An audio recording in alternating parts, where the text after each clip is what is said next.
There's been a development on Mercury. And you think Osiris might be involved?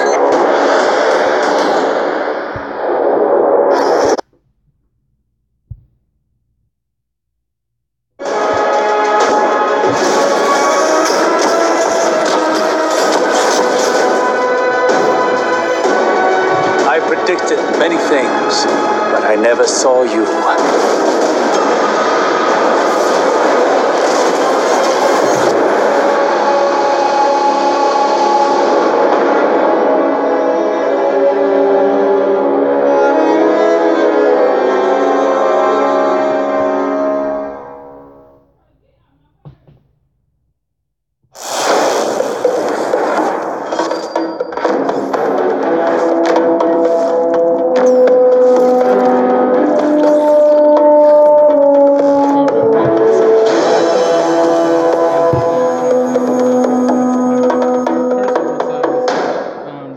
Stream, chat. Hello, and welcome to the first in our series of 3 streams about Curse of Osiris, the first expansion for Destiny 2. I'm Deej from Bungie, and I will be your host for today's conversation and playthrough, and I'm joined on the couch in the hot seats by 2 of the 4 developers that I'll be introducing you to today. We are joined by Christine Thompson. Good morning. Good morning to you, as well as Dave Matthews. Morning. Glad to have you both here. The focus of our show today is the new story that we are telling in the Curse of Osiris. We will be talking about the places you'll go. We'll be talking about the characters that you will meet. First, let's introduce our audience to yourselves. Christine, talk to us about what you do at Bungie and what was your contribution to this expansion. I started as a writer at Bungie a couple years ago. I worked on live events, Rise of Iron, the Destiny 2 campaign. For Curse of Osiris, I am the narrative lead, which means I am coordinating all of the teams working on the story of Curse of Osiris. I work with the writers, our narrative designers, audio, cinematics, and work with Dave and Dan Miller, our design director, and put it all together and make the story. So that's a unified approach all the way from the major themes of the story that we're telling all the way down to the flavor text that goes on a weapon. Everything. And Dave? Yes. Morning. Morning. Talk to me about how long you've been at Bungie, what you've been doing since you joined us, and what was your contribution to what we're about to take a look at. So I've been at Bungie for about 8.5 years. When I first joined, I used to work with the characters and hard surface teams, so weapons, vehicles, all the combatants, as well as all the gear that you had. And as time has progressed, I've worn a few other different hats, including creating large spectacle moments throughout the game. And in Curse of Osiris, I'm acting as the art director. Awesome.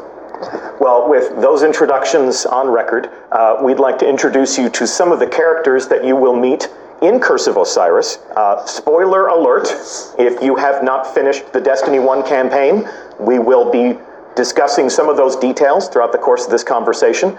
And if you want to start playing this expansion unaware and completely ready to discover new things, you will be learning some things about what we have in store for you. So it won't hurt our feelings at all if you evacuate the stream right now and join us in the game on December 5th. Yep. Hear no evil, see no evil. With that said, we'd like to introduce you to the man himself, Osiris.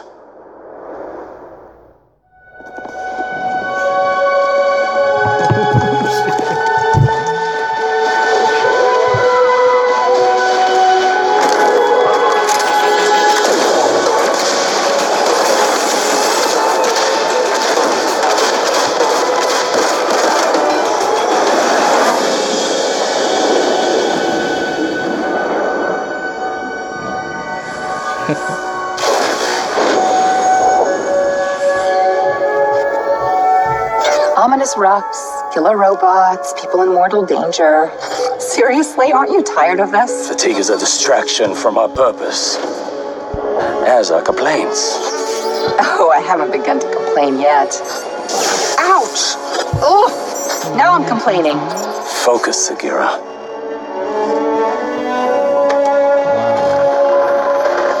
Reach for the sky, big guy.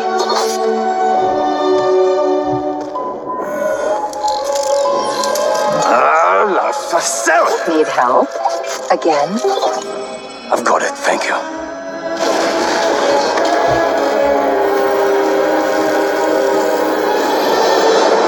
Well, Osiris. What did you see? Slow down. Wait. I thought Oh, Go! To your left! 2 o'clock, medium range. You're welcome.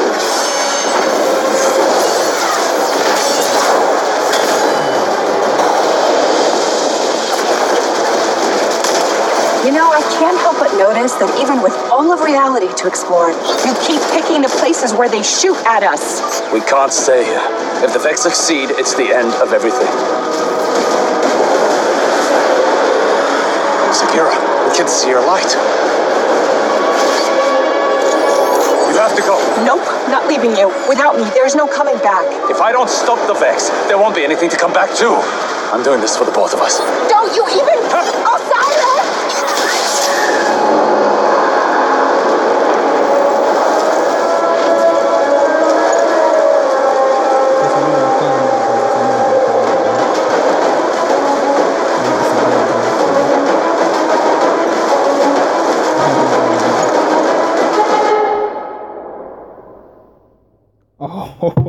So there's a preview of some of the cinematic content that we'll see in Curse of Osiris. Just a couple of comments from our chat right now. Osiris has a fidget cube. Osiris has a named ghost. Osiris has a named ghost. So he's a special guy. First question, point of order, why is Osiris in the Vault of Glass? Not technically the Vault of Glass. Okay. Osiris is in a place called the Infinite Forest, which we'll talk about more during this stream. It is a reality engine the Vex use to simulate all of the aspects of reality that they can touch, because they are looking for something specific. They are looking to brute force reality and find the thing they want. And Osiris is there looking for it too. Pretty lucky. Yeah, imagine if we could do that. We could take a look at all of our eventual realities. And pick out the one you want. And pick out the one you want. Like, no, don't major in that.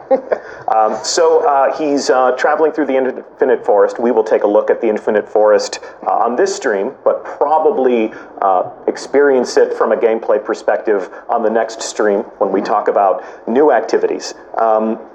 Talk to me about the story that we're telling, though. What are the main themes of this narrative? I mean, when we first started talking about what we wanted the expansion to be, we wanted a mystery, we wanted adventure, we wanted something that would take you from planet to planet. We also wanted to start digging into some of the questions in the lore that have been there that players want to know about, like, who is Osiris? This is a name you know from Destiny 1 and the Trials of Osiris and Grimoire cards, but you don't really know about who he is or why he does what he does or where he's been. And also the Vex, we've had a lot of hints about the Vex having some sort of greater plan, but what is it? What do they want? And what's the timeline for Curse of Osiris? When does all of this take place?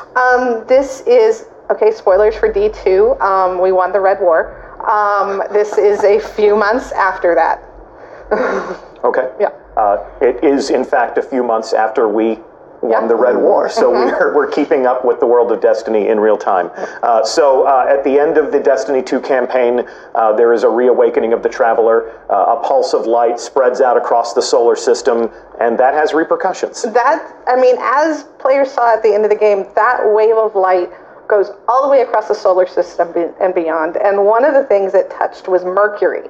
Now, the Traveler waking up and that wave of light was actually an essential component for what the Vex want to do. They were waiting for it. So now that wave of light has come across Mercury, this gateway has activated, Vex are coming out of it, this plan is being set in motion, and at this point is when Ikora knows she needs somebody to look into the situation, and Ikora turns to her friend, the one who brought her back from Io, and says, I need your help. I need you to look into this. Okay. Pretty deep meta question from chat, from Rhino. How do we know the Red War wasn't a simulation? How do you How do we know that this stream, that this life that we're living right now isn't a simulation? There is no spoon. We don't. There is no spoon. But if it is a simulation that feels this real, does it matter whether or not it's real? Doesn't matter to me. I'm going to finish this stream, and then I'm going to go have lunch, and I don't care if any of it's fake. Yep. The Matrix is telling me this steak is juicy. So moving right along, I want to talk about the characters that we will meet on this journey. Let's begin with Osiris. We've got a slideshow put together, and these faces are far more interesting to look at than ours. So let's share some screen time with Osiris. Talk to me about this character and what we did to sort of reach past all of the conjecture and theorizing on the part of the players who may have followed in his tracks to the lighthouse, and bringing him to life, as it were. Early on, when we talked about Osiris, take a step back. Osiris, we've talked about Osiris for years within the studio, and this was our first chance to really put him front and center and show just how much of a badass he is. And I mean, we just saw like what he's capable of doing with like Dawnblade, and like that's ridiculous. But we wanted to get into the notion of how he is as an exiled Vanguard leader, as he is the greatest warlock that's ever lived. All these things, plus what he's been doing, his obsession with the Vex, why he's on Mercury, these are all things that we brought into how we came up with the aesthetic for him. Real early on, we made the commitment. We wanted to make sure he was Middle Eastern, and he's actually even voiced by Oded Fehr, which is freaking great. And if you look at the character and you go back and you take a look at the trailer that we were just showing, and you start to step through it, you're going to notice a lot of clues about like chronology and how Osiris continues to work with the gear that he currently has, and when he was exiled, what he took with him. There's a good look at his gear right now. Absolutely. If you take a look at it and you start to kind of sweep through it, you're going to notice right off the bat those bracers. Those bracers look a lot like bracers of old, but clearly something's changed. And this is obviously to like exemplify the notion of him exploring the Vex and learning what he can do to modify and take Vex technology and make it his own. And when you are exiled from the tower, you can't go back and decode your engrams. No. But before his exile, he was a powerful figure in the tower. I mean, he was essentially their commander, right? Absolutely. He was Zavala before Zavala. Yep. So some of the other themes that we definitely are leaning into, absolutely we want to lean into like Egyptian mythology. Yes. So you're starting to see like even around like the neck bangle or even the headgear, we're starting to like tease out some of those aspects that are definitely Egyptian. All these things that pay homage back into like that mythology of just how great of a character Osiris is. Shout out to one of your peers. This is a piece of concept art created by whom? Ryan Gitter. Awesome work, man. Mad Thank you, artist. Ryan. And then this view of Osiris's gear is, this was what, the cinematic model? Right. This is the model that we just saw in the prologue that we were just looking at. Yeah. This is our high-res cinematic model, so this is where we get to see all of the small, fine details that are there. We also have the in-game model that you're going to be able to see at some other point, and I'll leave that as a secret. Okay. Yes. As indicated, we've got 3 streams, including this one, before it's time to play. So there'll be a lot of opportunities to dive deeper into all the different aspects of Destiny that brings players to the game. I was going to say, perfect timing. Perfect segue. So one of the other things that's also great about being able to take Osiris and pull him out of the tower and then have him be exiled and move forward is his ghost and what his ghost looks like. So this is Sagira. I don't want to steal Christine's thunder because this is a really special moment for us. So I'm going to let Christine talk about Sagira. Super, super excited about Sagira. She is the first ghost that you hear in the franchise other than the player's ghost. Yes. She's the first female ghost. She's got a name. She's got opinions. She has a lot of opinions. She sometimes thinks the Guardians, including Osiris, take themselves too seriously. No. So it is a lot of fun looking at the world through her eyes. And when we reach Sagira in our timeline as players, she has been, as we saw at the end of that prologue, sort of lost. Yes. And we mentioned that Oded Fehr plays Osiris. Who is the voice of Sagira? Marina Baccarin. Yeah. from Firefly, From Firefly, and Gotham, and Homeland, and Deadpool, and everything. awesome talent to bring into the story. And this image comes from what? This is one of the shots that we are previs for some of the prologue, and as you start to look at her, like we really wanted to pull out some of those sassy aspects of the character and bring that into the visuals. Yep. So you'll see her not only as the shell itself, but then also in her performance and how she interacts with Osiris. Yep. Can 1245 says another Firefly star. Bungie's got a Firefly fetish. I think We're trying to collect them. We're basically It's like collecting trading every cards. cast. We're getting close.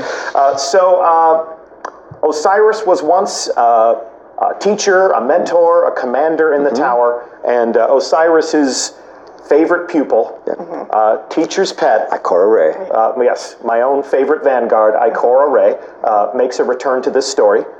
From an art direction standpoint, you haven't iterated on perfection. Nope. Her armor and her character is as we remember it. Right. The only thing that we've done is, as we start to see a little bit more as the story unfolds, we want to make sure that her performance shows a little bit more of the softer side of her. And I'm sure Christine is happy to talk about that. I'm happy. Ikora, her last Fender performance at the end of the D2 campaign, she says, if losing my light was a test, I think I failed.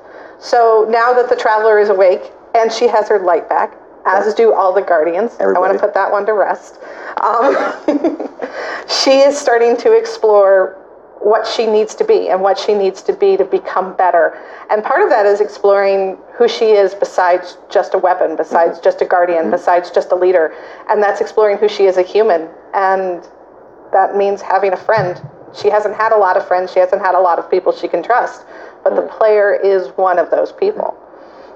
Nice. Yeah. And if Ikora had a favorite pupil, he's also got, well, maybe not a favorite follower. I don't even know if Osiris knows he has followers.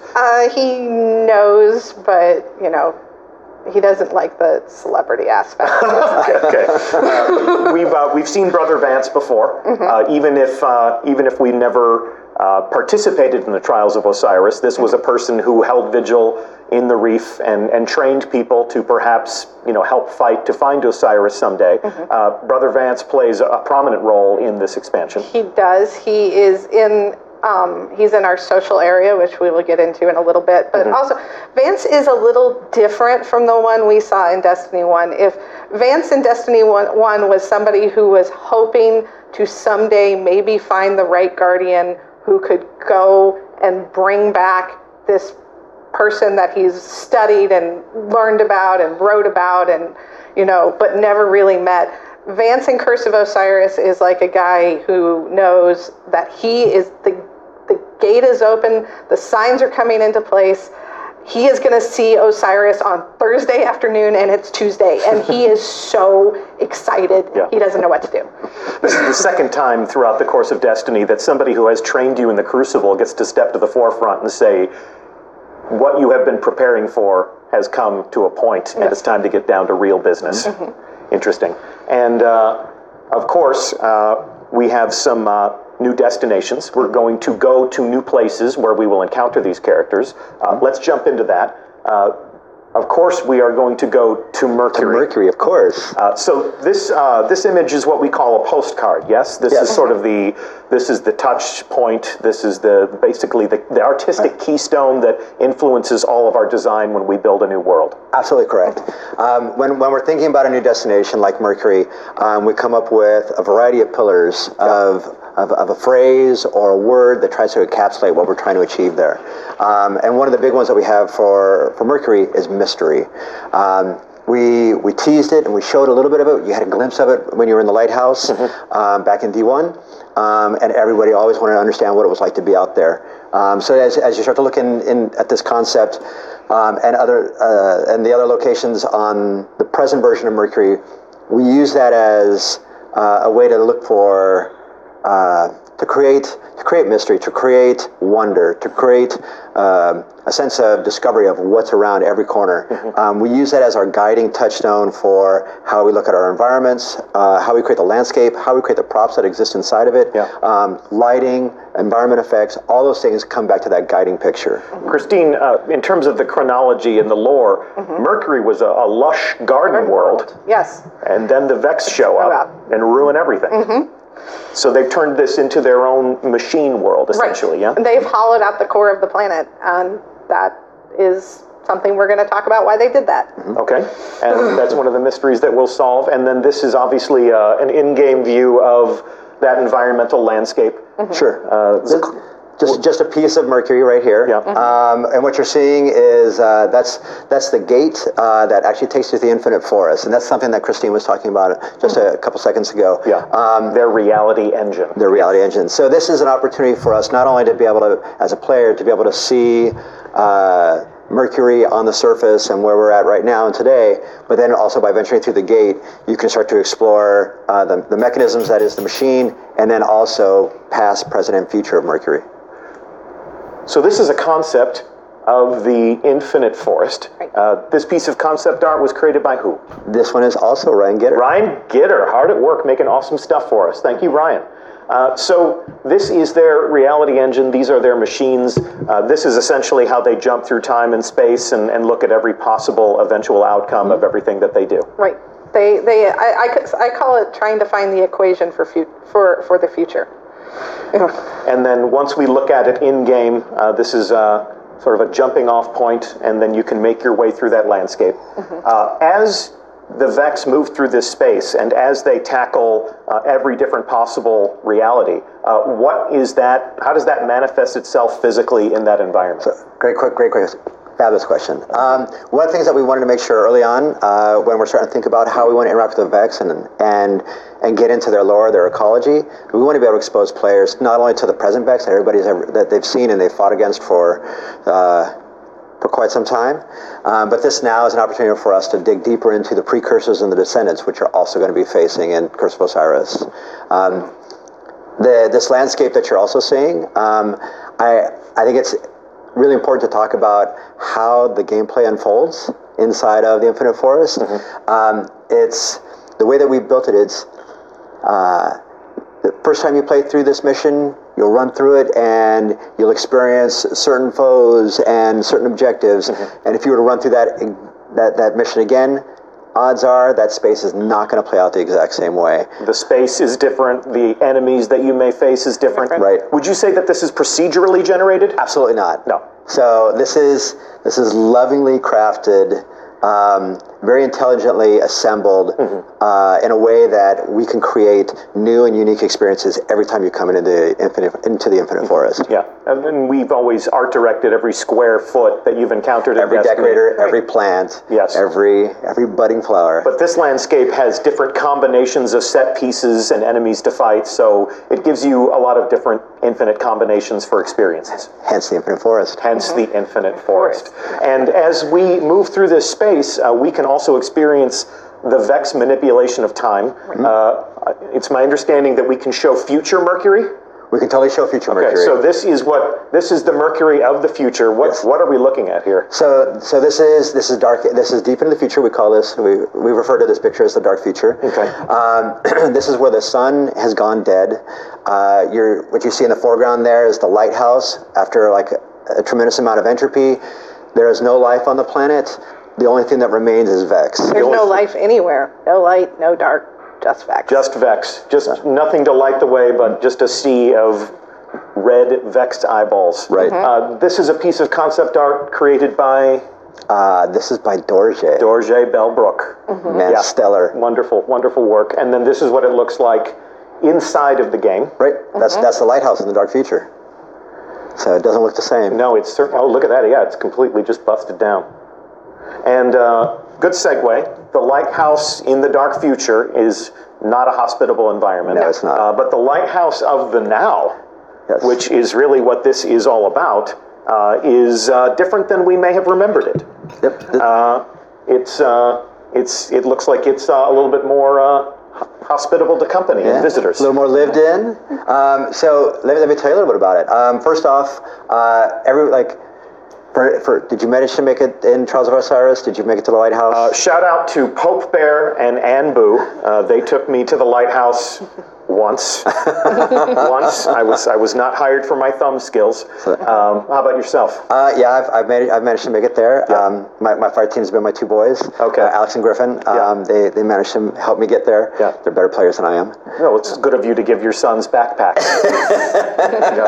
And Christine? I've seen YouTube videos of people who made it to the lighthouse. And I'm sure there are many people watching this stream right now for whom that has been their only exposure to the lighthouse as well, is YouTube videos. And PvP, I am a target.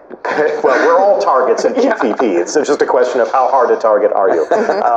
But for everyone watching and everyone who will play Curse of Osiris on December 5th, you're all invited to the lighthouse. As you said, Osiris's followers are very anxious about the signs pointing toward his return, so they've thrown open the doors and lit the candles. And they're ready for it to happen. So for us, like this is a really big deal for us to be able to have everybody get a chance to go to the lighthouse.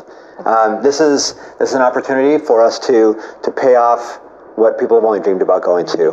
I want to call out real quick that this is the space that you're going to be able to start a lot of quests. This acts as like the hub for most of Mercury. Okay. You're going to start a lot of your missions here. You're going to want to kind of resolve some of your missions here. There's a lot of mysteries within the lighthouse for you to explore. And there's a few people for you to interact with. Well, I have a controller in my hands, so let's go there now, shall we? Let's do it. All right. We break net live, and we are going to the lighthouse, and here we are. So, as you can see, if you've been to the lighthouse before, it is a changed environment. A little friendlier. You can't fall to your death.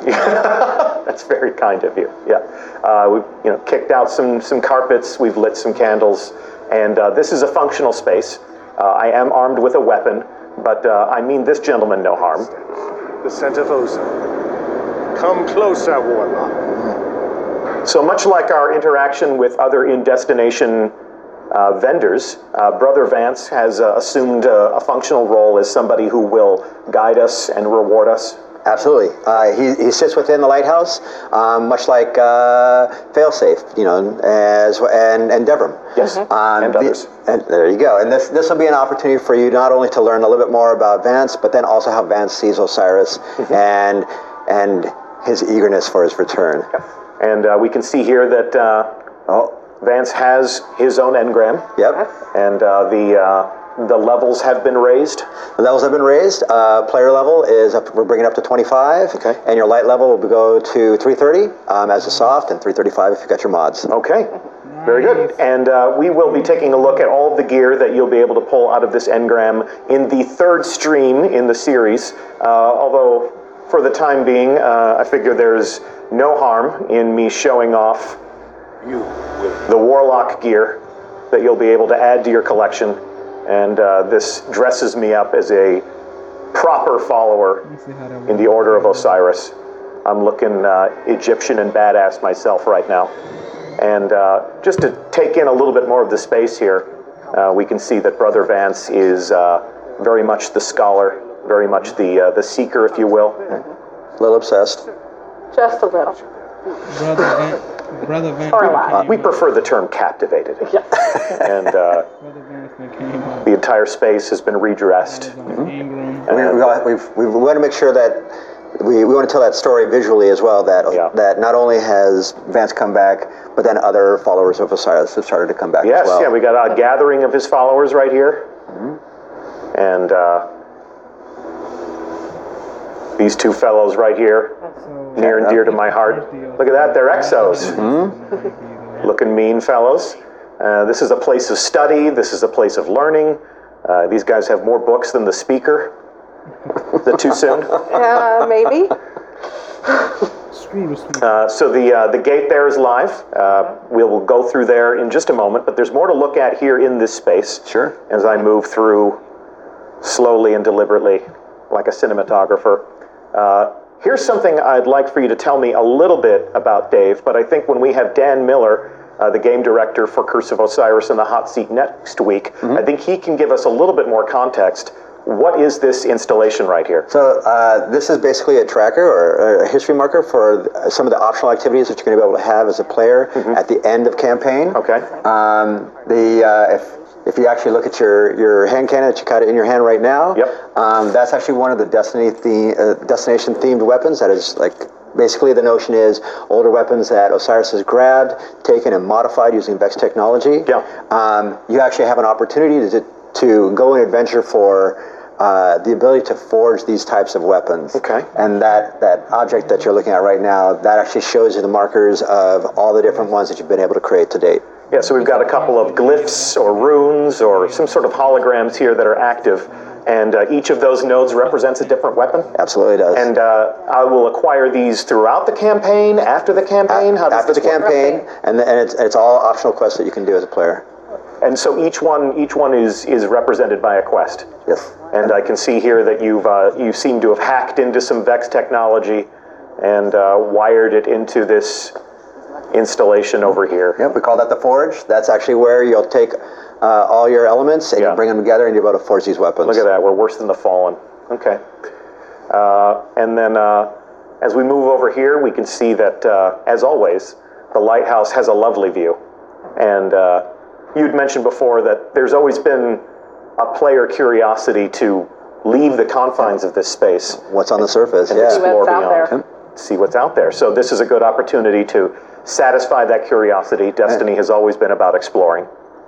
We should go through the gate. We should go through the gate. Here we go. So we're going to see what's on the other side. And here we go. We are going to visit Mercury for the first time. Nice. Welcome to Mercury. As you can see, I have a fire team waiting for me. Right here, we have a Titan dressed similarly in some fabulous... This is our destination theme gear. Okay, so this is the gear that I'll earn by playing the campaign and being a willing combatant, and then... And there's my favorite. I play a hunter. Oh yeah, are we playing favorites now? Well, then we have to have another warlock. I'm all the warlock you need today. So they know the rules. If I'm going to sit in the chair and hold a controller, I get to be the warlock. All right. So this is our public space. So this is the space that exists in the present time. This is where public events will occur, lost sectors, all the things that people have loved to find and explore on EDZ and other places inside of Destiny 2. We offer all the exact same things on Mercury as well. And I can see that the Cabal are paying us a visit. Mercury is the closest planet to the Almighty, and there are survivors after the Guardian went and kind of wrecked the place. Yeah. So they have come to Mercury. All right, let's see what else is on Mercury. Gentlemen, if you'd lead the way and take us on a walking or perhaps even shooting tour of the environment. It is a bit of a hot zone, so be careful. All right, weapons hot, fangs out. You are green to engage. Let's see what they got. Yeah, like as you promised, we got some Cabal stragglers through here.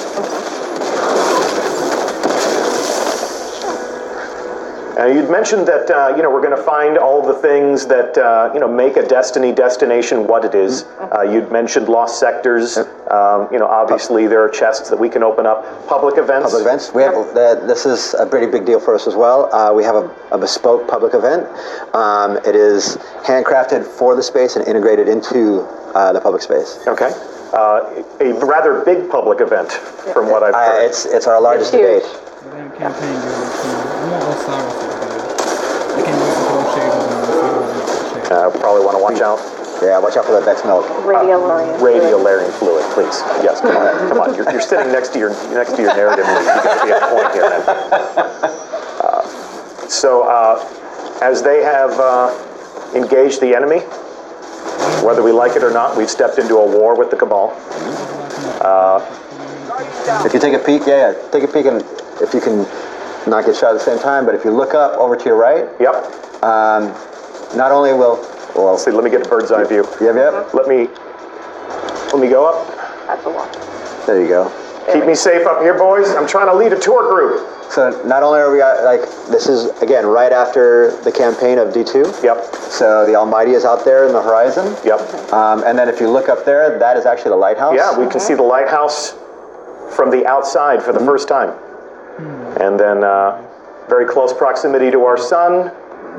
And what remains of the Almighty is still in the skybox. Yep. All right, cool. Great opportunity to get a tan. Yes, exactly. Or get burnt to a crisp. So I'm going to jump down here. We will continue our reconnoiter. I'll let my buddies take point, as I always do. So what you're starting to approach now, that's the gate that allows you to enter the Infinite Forest. Okay. And ultimately explore all the different times that have the capstones to the past, present, and the future. Awesome. And you'd mentioned the lost sectors before, but in keeping with the themes of mystery, my understanding is that you're not necessarily marking those on the map. We're not going to show them on the map until after your campaign is all complete, and give you an opportunity to find them all on your own without any assistance. This is usually how I enjoy PvP, through the grace of my fire team. Thanks, guys. There we go. I'll help. I helped. Oh, we got a man. Oh, we got two down. Need a respawn. Don't wipe. There we go. All right, let's move along. I'm going to I'm guessing all the speed through this environment. We're going to go up to the gate to the Infinite Forest. Has collected over the years, and I guess tweaked with Vex technology. Yeah, and again, early on, we want to make sure that anybody that played the PvP maps down on Mercury, that all this stuff felt familiar. And if you harken back even to Black Garden days, some of the statues and things like that, we want to pull that idea and those concepts forward, and make this place feel familiar, yet unique and full of mystery. All right. We'll take one last look at Mercury. And then we are going to go through this gate, which will bring us into the Infinite Forest. I am now deep within the planet of Mercury. Yes. The Infinite Forest pretty much fills the core of the planet. The Vex came in, they took it over, they hollowed it out, and they built this, and they keep building. From an aesthetic perspective, it was a goal of ours to make sure that we could create something that felt like it's set outside of time and space. So we come back and look at that postcard, and now that you're here, boots on the ground, actually looking at space, we wanted to make sure it felt surreal, it felt dreamlike. Well, as my fire team forges ahead, I'm going to park right here, just so that we can take a look at the destination. Sure. We can see some of these different installations here. We call those trees. Okay. The Infinite Forest has to have trees. A forest needs trees. And what would the Vex consider a tree? So, and you can see that there's sort of a different aesthetic for some of the different trees. This one's pristine. This one is not. That one is not. These are all different trees that allow you, as a player, to go to different times. So as you, like the one on the right that you were just looking at, that will take you to the future, to the dark future. The one that's just slightly off to the left, that's when it's going to take you to another version of the past, to the present, and then the one that's pristine that you're looking at right now is deep in the past when Mercury was a lush garden planet. And that is one of the things that we are leaving for player exploration. We're not going to show you Mercury of the past today. Not yet. By your command. Please, thank you. You can see we are, in fact, inside the planet. There is no sky here, only the natural sealing of the planet's crust, I guess you would say. Mantle, maybe? Mantle? The crust? I really needed to pay more attention in geology, but I knew that wasn't the best possible future for myself. So much like the Vex, I made a command decision there. Fantastic. Well, I am going to take us back to orbit. I'm going to abandon my fire team, and they'll be okay. They'll be fine. Yeah, I wasn't much help to them anyway. So I'm going to return us to orbit, and we are going to move on to the next portion of this stream. So I'm going to thank you so much, both of you, for joining us on the couch and talking to us a little bit about the story. Hopefully we didn't reveal too much. Hopefully we have created that sense of curiosity so that you can jump in and you can discover these things for yourselves. This was a good teaser, I hope, and Little taste of things to come. Yep. that was the goal. So I appreciate you both joining me on stream today.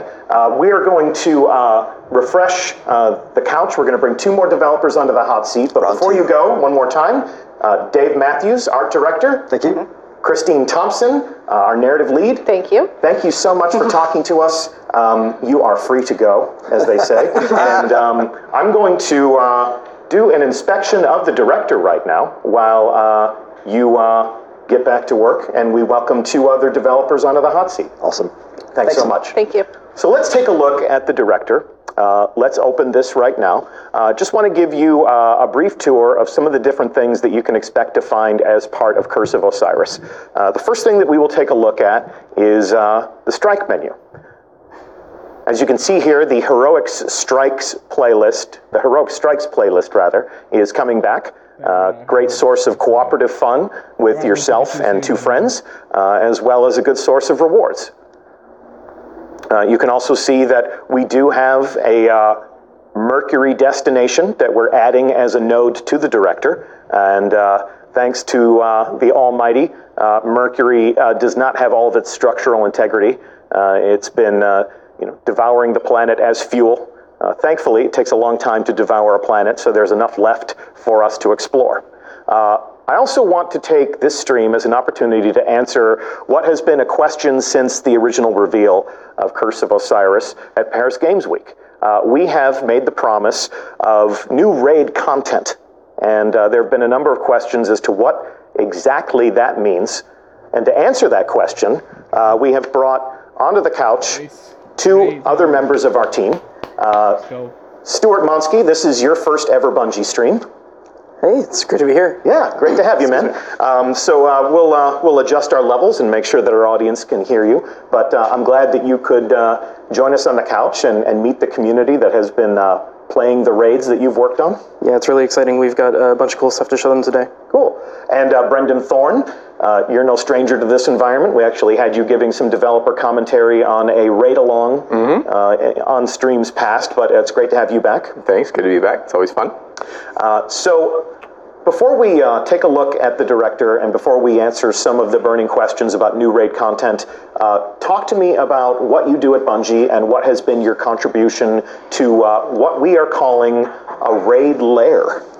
So I'm a senior designer on the raid team, and I do encounter design, and I'm also the lead on the very first raid layer we're doing for Curse of Osiris. Okay, and that's what we'll be talking about today. And then Brendan, for those that may be meeting you for the first time, albeit virtually, what is it that you do at Bungie? I read Reddit a lot. No, I work on raid encounters and develop bosses. Okay, fantastic. So let's take a look at the director again. I'm going to open the Leviathan menu here. And as we look at how this menu has changed, what we can see is that the original raid is still a component of the experience, of course, but we've added a new node. And this is what we're calling a raid lair. The Leviathan Eater of Worlds is the name of the activity. If you could, summarize for me, what is a raid lair? A raid lair is a brand new 6-player raid activity.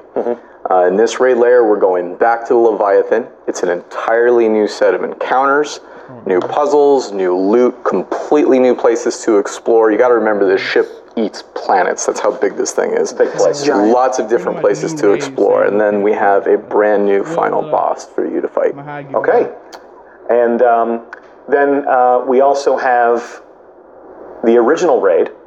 You can see here that the recommended power for the Leviathan is now 300. We're bringing everything up. We want to make sure that we have a variety of raid content to play. We don't want to deprecate anything. So if you're a Guardian that's reached your maximum potential, this becomes a challenge that you can enjoy again and again and again. If you're a Guardian who decides to join us in Curse of Osiris and you're looking for new challenges, you're taking us back to the Leviathan, and we get to face a new bad guy. Yep, and it doesn't matter if you've completed the Leviathan main raid either. You can play this anytime you want. Separate activity, Yep, separate requires activity. 6 players. What is the scope of a raid lair if you were to try to size it up? So it's not as lengthy as the original Leviathan, but there's still a boss and then all the challenges leading up to them. So it's going to be a pretty sizable addition. Yeah, and it's no less challenging or less fun than any other raid we've made. This raid is a ton of fun. We've been playing a lot internally. It's extremely challenging. You're going to die a lot. You're going to die a lot. That's the challenge? You're going to die a lot, Guardians. So hopefully that challenge is accepted. Let's see. What else can we say about this? We guide the Leviathan. We will also guide the raid lair. With your permission, I'm going to launch this activity. Let's do it. Sneak peek. All right. We'll take a look at that. Before we go down, if we survive after dying a lot, what are we going to earn? New armor, new weapons, new cosmetics, all at a higher light level. Okay. Yep, and we should also note that you mentioned we're bringing up the original Leviathan raids, so those rewards are going to get brought up as well, too. So you're going to have a variety of raid content to pick from each week. Some nights you might feel like a longer raid, other nights you might only have time for raid layer. Gotcha. Okay. And then, let's see. New loot. Will there be a prestige mode for the raid lair? We're going to have a prestige mode. It's brutal. The sandbox difficulty is way up. Yeah. You're going to die a lot. You're going to die a lot. Okay. So, talk to me about what motivated the team. Actually, let's come back and let's. I want to take a look at this one more time because there actually is something that I failed to call out here. Let's take a look at the menu one more time. What motivated us to handle raid encounters like this? Well, we wanted to make more raids, number one. We enjoy raiding the whole team raids together. We wanted more stuff to do. Yep. And we thought we could make a whole bunch of new encounters, new mechanics, new puzzles for people. We wanted to make new bosses. Okay. Yeah, it comes down to variety.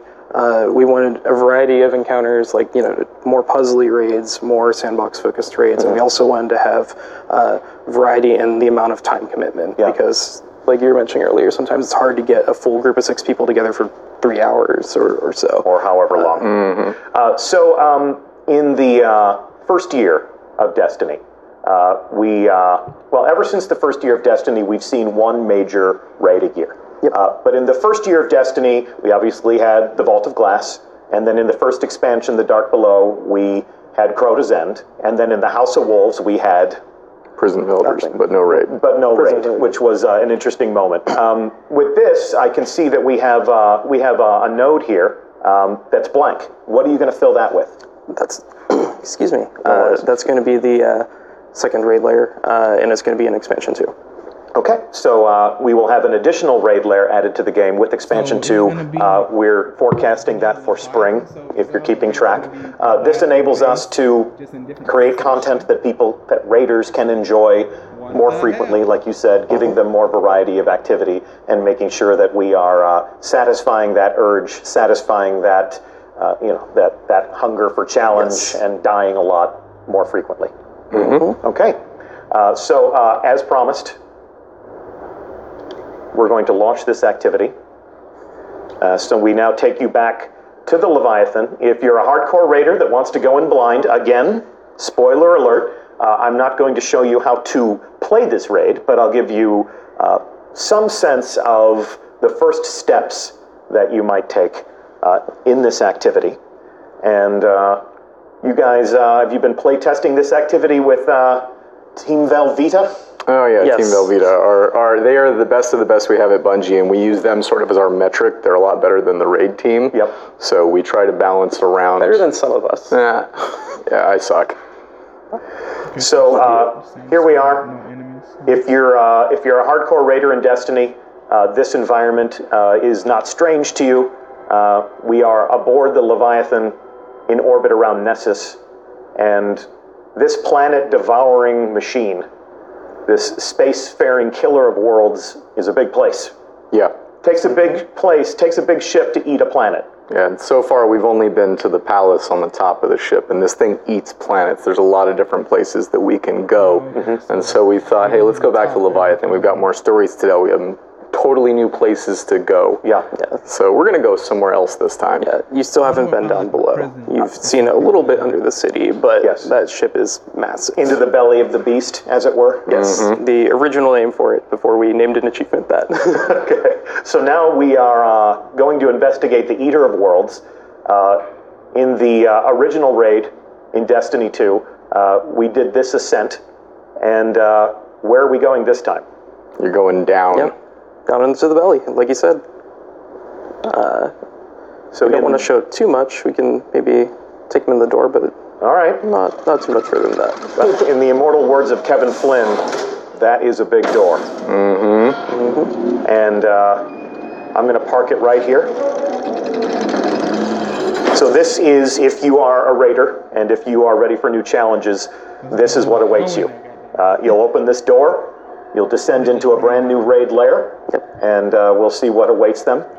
Will you guys be piling into our theater to watch as people undertake this for the first time? Always. Yeah, it's a party every time we do it. Yeah, it's great. We love it. When will this go live? Will this be live to the first fire team that can finish the campaign and dive in, or are we going to illuminate a starting line? It's going to be a starting line. As always, we want to treat the competition with respect. So we'll shoot the starting pistol, we'll spectate, we'll cheer for the winners. Yep. All right. It'll be shortly after DLC launch. I think we'll talk about the exact date later. Okay. When we're ready to tell you about the exact date, we'll set those expectations. We'll give everyone an opportunity to fire team up, get prepared, and rush out there in an attempt to grab the trophy and win some glory for themselves. Anything else you want to tell our community about the raid lairs? I don't want to spoil anything. Certainly not. It's completely different. I can't wait for people to see this. This is actually more than we've ever said about any sort of raid context or any sort of raid engagement prior to the launch of a thing, but with Destiny, we always seem to be breaking the mold for the player experience and introducing different ways for people to experience content. So this one felt like it needed a little bit of explanation, so here we are. If we've brushed up too close to this, sorry. We did invite people to evacuate the stream, but we wanted to satisfy the curiosity as to what raid lair. That is lair, not layer. That is L-A-I-R. That's a question that was asked right now in chat. I'm not being pedantic. That is a raid lair, similar to a dungeon or a realm or a place where a boss lives. Get out of my house. Yes, yes. All right, well, this and other trials and challenges await you on December 5th as part of the Curse of Osiris. It has been our pleasure to host you on stream today. Stuart Monsky, Brendan Thorne, obviously, I'm Deej, I've been your host, and I hope that you will join us next week. We'll have Dave Matthews back, along with game director Dan Miller, and we're going to take a look at some of the different activities that you will play in the Curse of Osiris, including the biggest public event you've ever seen in Destiny, as well as a live fire exercise through the Infinite Forest. If that feels like more information than you need, we'll see you on December 5th. Otherwise, we'll see you in a week, and then a week after that to take a look at all the gear that you'll be able to earn in Curse of Osiris, or even as any player of Destiny 2 as part of Season 2 of the experience that will continue to refresh with different things to do and different things to earn. Thank you so much for watching. See you again in a week. All right, guys, that is going to be it. I will be doing another live stream later.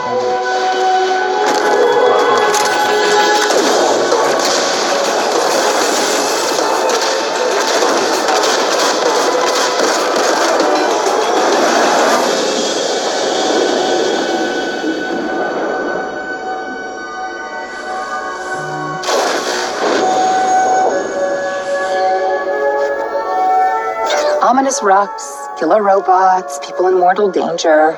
Seriously, aren't you tired of this? Fatigue is a distraction from our purpose. Azza complains. Oh, I haven't begun to complain yet. Ouch! Ugh! Now I'm complaining. Focus, Sagira.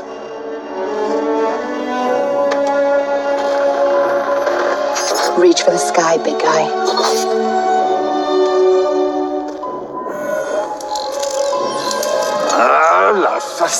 Need help? Again? I've got it, thank you.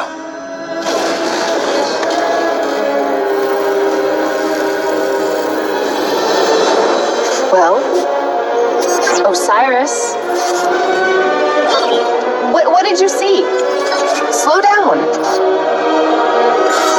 Wait. I thought Oh, Go! To your left. 2 o'clock. Medium range. You're welcome.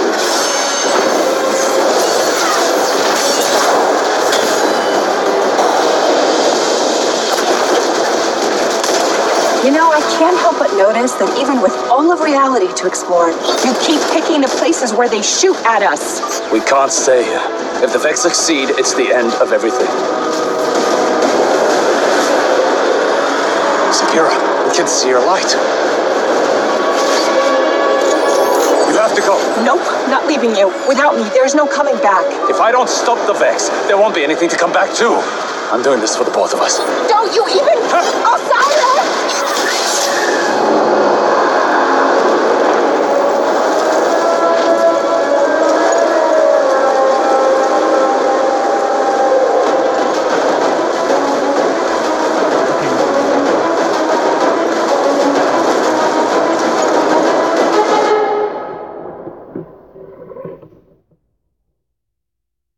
Alright guys, that is going to be it for this stream, I believe. I believe the stream is over, but I will be streaming later on today, and we will be discussing this. I will be getting into a raid, and pretty much just chatting with you guys about the stream, telling people about the stream who didn't watch the stream, pretty much just talking about it, pretty much trying to like predict some, what happened, trying to like predict some things, trying to like do a little bit of lore or something, but pretty much we just gonna discuss this whole live stream, just how we discussed the trailer. I'm pretty sure some of you guys came to that live stream where what I did discuss the Osiris trailer. We did get a longer trailer, so I will be discussing that a little bit more, but it is gonna be an awesome stream. Make sure y'all be back here a little later. It's probably gonna be around 5 or 6, just maybe like in a good 2 to 3 hours, something like that. But we will be back. Make sure y'all here if y'all do want to raid it, if y'all do need help with the Nightfall, or you guys just do want to hang out. But that is going to be it, guys. Thank you so much for joining me and watching this live stream. I'll see you guys a little bit later. Y'all be good. Y'all be safe.